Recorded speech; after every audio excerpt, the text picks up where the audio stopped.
All right. You know, I've found that your average Joe doesn't give cosplay builders enough credit.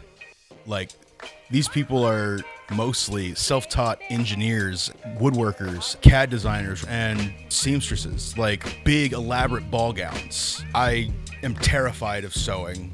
It scares me. Because the fabric's always shifting around. Just stay in one place, I swear to God. I've literally set something on fire before. Here's photographic evidence right here. I could go on and on about how incredible these makers are, but I've found a flaw. And in my opinion, it's a big one. Most cosplayers wouldn't give a rat's ass, but because it's within my niche and I want to make this video, I'm going to make it into a problem. I see work in progress photos all the time, and I've found that cosplayers don't know how to name their armor pieces, and it aggravates the hell out of me. These are not called hip thingies. I've seen cosplayers refer to them as hip thingies before. You know who you are. My initial reaction was...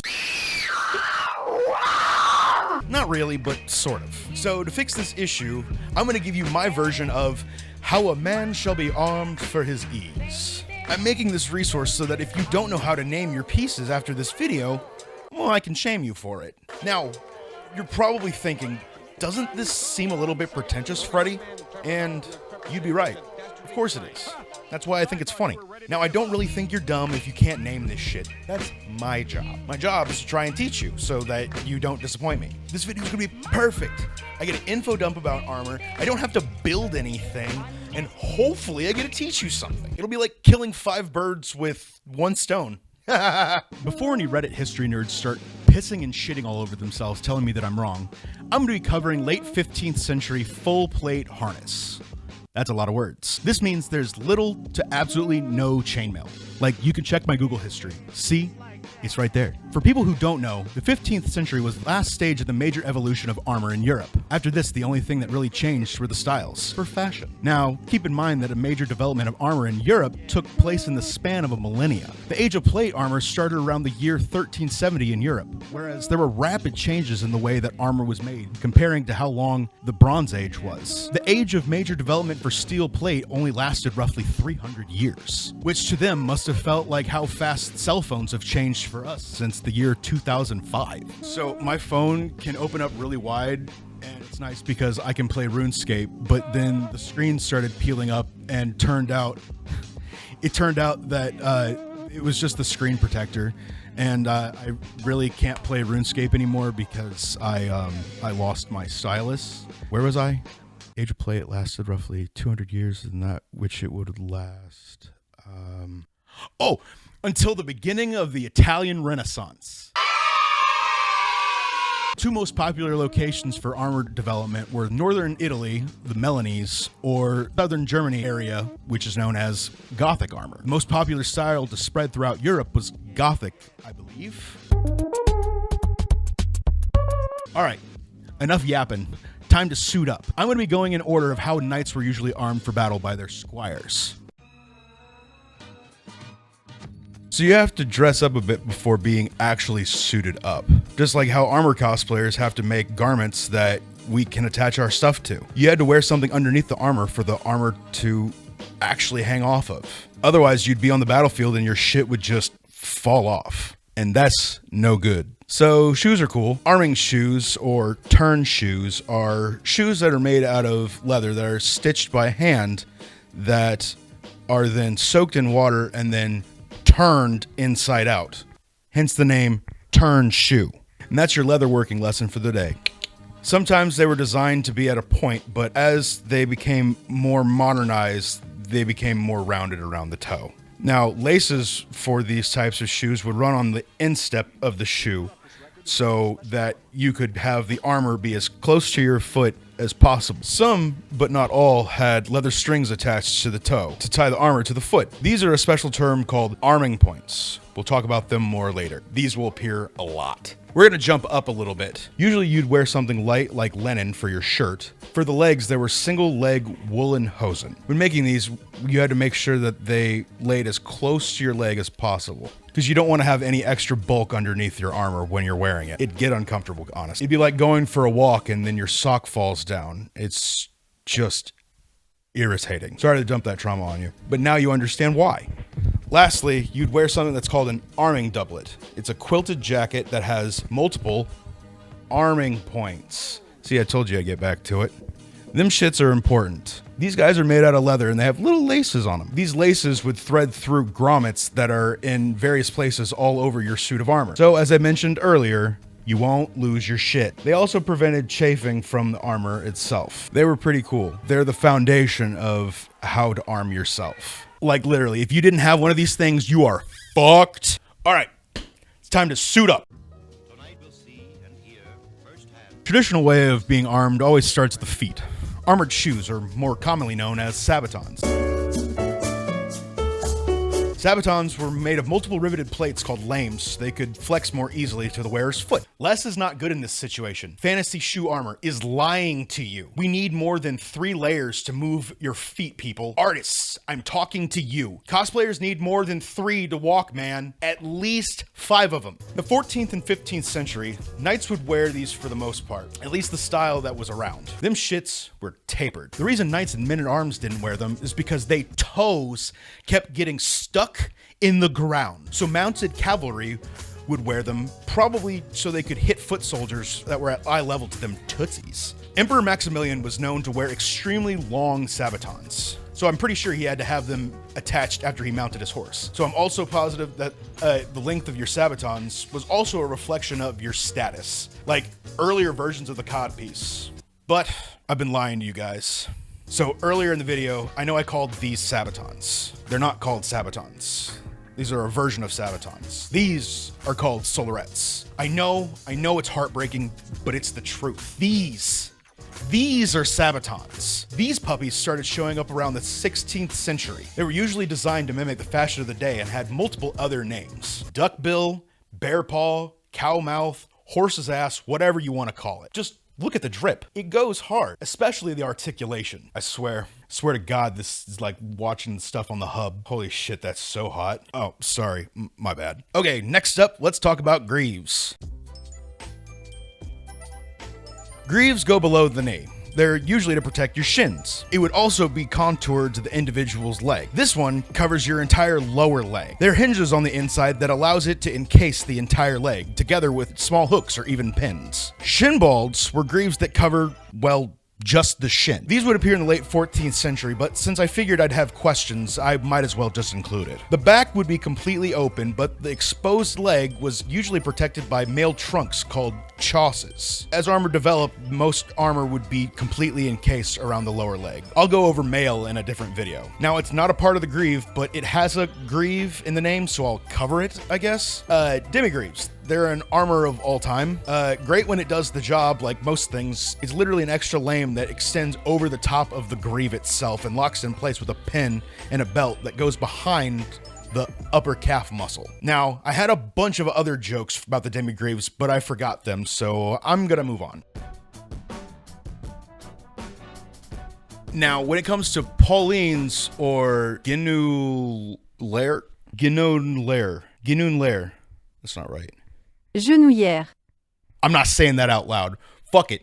It's the knee armor. They articulate like sabatons do. Middle plate that covers the knee could extend past the knee pit, if you want to call it that. Fans prevent you from being struck just about everywhere except for directly behind the knee.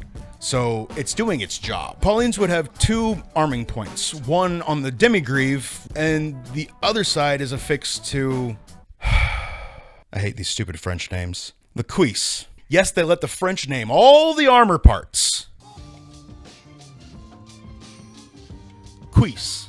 Yeah, that's what they're called, and yes, I agree, it's stupid. Cuisse protect your upper leg. Cuisse means thigh in French. They made these cool things on them called stop ridges. They were like 2 inches from the top of the cuisse. They would prevent the chance that if you were struck in the leg and the blade slid up into your groin, it wouldn't because there's a stop ridge in the way. Therefore, it's called a stop ridge. It makes it stop.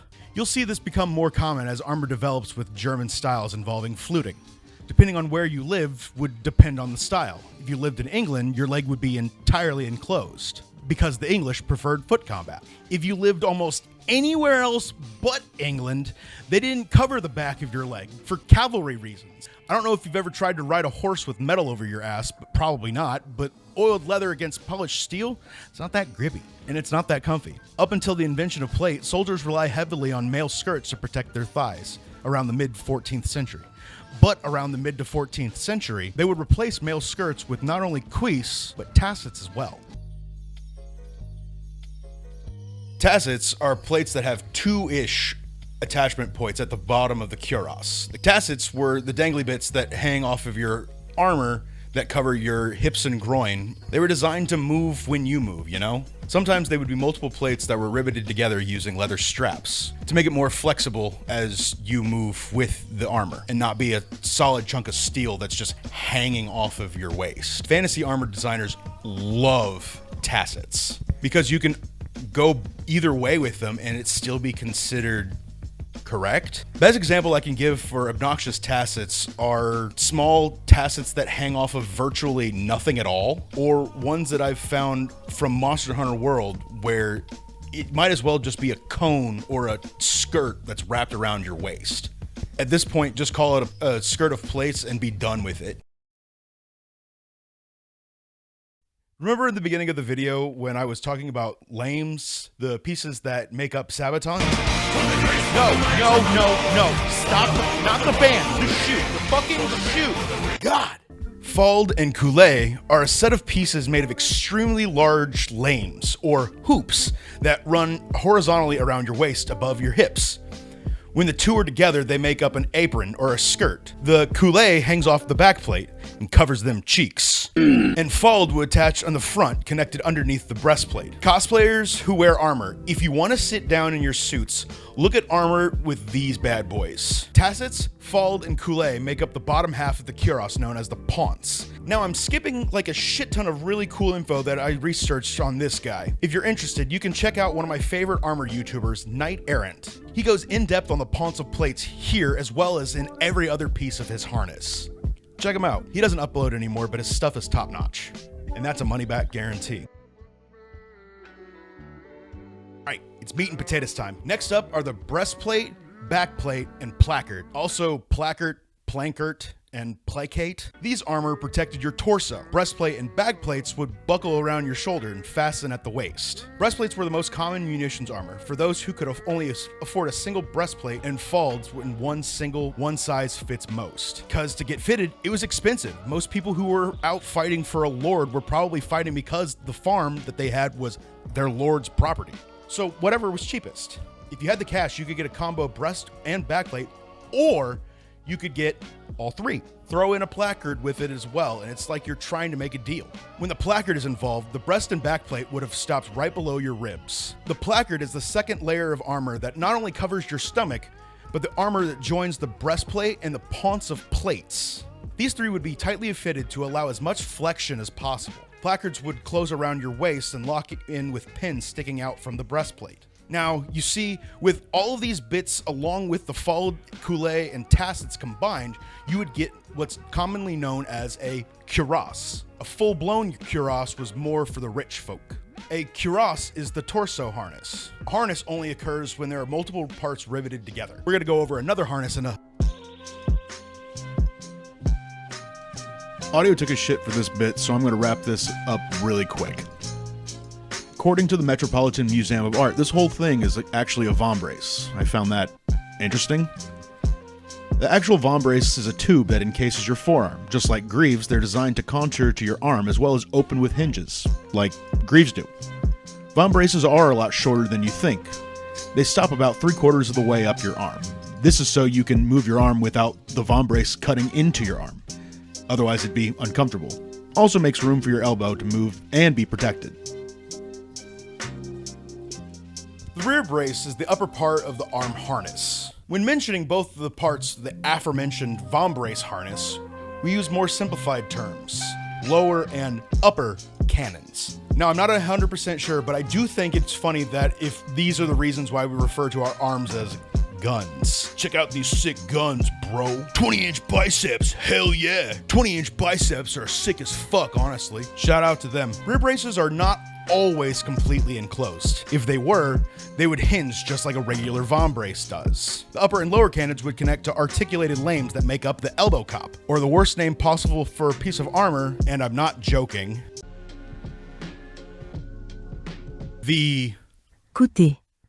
Yeah, I'm not saying that. Where I come from, we use double O's when we spell it. The elbow cop was defense for the elbow, believe it or not. It would sometimes protrude out with fans if the man-at-arms was rich enough. These fans would protect the elbow pit from potential sword strikes. Please tell me it's not called an elbow pit. These areas were still exposed and usually covered with chainmail sleeves. They were sewn into fabric vests one might wear on top of arming doublets. At this point, the entire arm harness would have been riveted together as an entire unit. Mainly German armor, you would see the lower cannon still attached to the cooter by just strapping, because the Germans just had to be different. Pauldrons, besides helmets, are probably the most recognizable parts of armor when it comes to pop culture. Not because they're vital, but because artists design them huge. They don't need to weigh as much as a full harness itself. Best example that most would recognize at a glance are characters from Warhammer 40,000. There's no reason to have pauldrons that big. If they lift their arms straight up, they're gonna pop their head like a fucking zit. I know it's gross, but that's just the reality. Pauldrons attach to the arming doublet at the shoulders, of course. They're also one of the most complex pieces because they have sliding rivets. These sliding rivets would allow you to move your shoulders freely while still protecting the wearer. These rivets would make the pauldron the most complex piece of armor, because besides our hips, our shoulders are the most complex joints in our bodies. I can't guarantee that part. I'm not a professional body knower person. Now, bigger pauldrons that you'll see cover up more than just the shoulder are not common for foot soldiers. Guys like this would occur for tournament usage, where a lance rests and would have thicker steel. Also for mounted cavalry, where lances were a big deal. If you didn't use these pauldrons, how would you cover up your armpits? Aren't they exposed? Yes, they are. You'd use a piece of steel that's referred to as a rondel, usually circular, made about 6 to 8 inches across. These would attach to the pauldron and the breastplate themselves. Now, there's a lot to talk about when it comes to rondel, so it's a 50-50 shot that I'll make a video covering them in the future, so I'll just post a link discussing them if you're interested in learning more.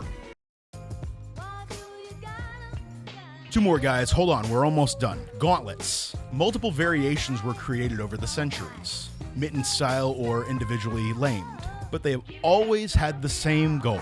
The goal being to be able to hold a weapon comfortably and securely without losing your grip or flexibility of your hand or wrist. Large cone-like cuffs would protrude from the wrist, covering the front of the forearm, allowing for free wrist movement. This style would appear in the late 14th century and be referred to as the hourglass gauntlet from the way it tapers and flares. We see development rapidly change after the late 13th century. These guys were wearing mail sleeves and mittens up till the end of the 13th century. They would then move to overlapping lames for either the entire hand or individual fingers that were riveted to leather. And the way that the average person can move their hands and fingers should be able to move in your gauntlet as well, unless you were wearing plated mittens, which, even though they work, you've got to admit they look a little bit silly. Last but certainly not least, we have helmets. Now, I'm not going to cover helmets in this video, and here's why. We all know that they protect your head, and they are the most iconic part of a man-at-arms kit. They can be as distinguishable as a coat of arms on the battlefield. But there are so many variations throughout this era that I'd have to make multiple other videos to explain them all. I fully intend to. It's a thing I want to do. Well, that's all for this one. I hope you guys learned something. I've got more videos and tutorials in the pipeline, so if you want to see more from me, I'd really appreciate it if you would like and subscribe. If you want to see more behind the scenes stuff, I want to encourage you to follow me on Instagram at ironbear_armory. That's all for this one. Take it easy, guys. See ya.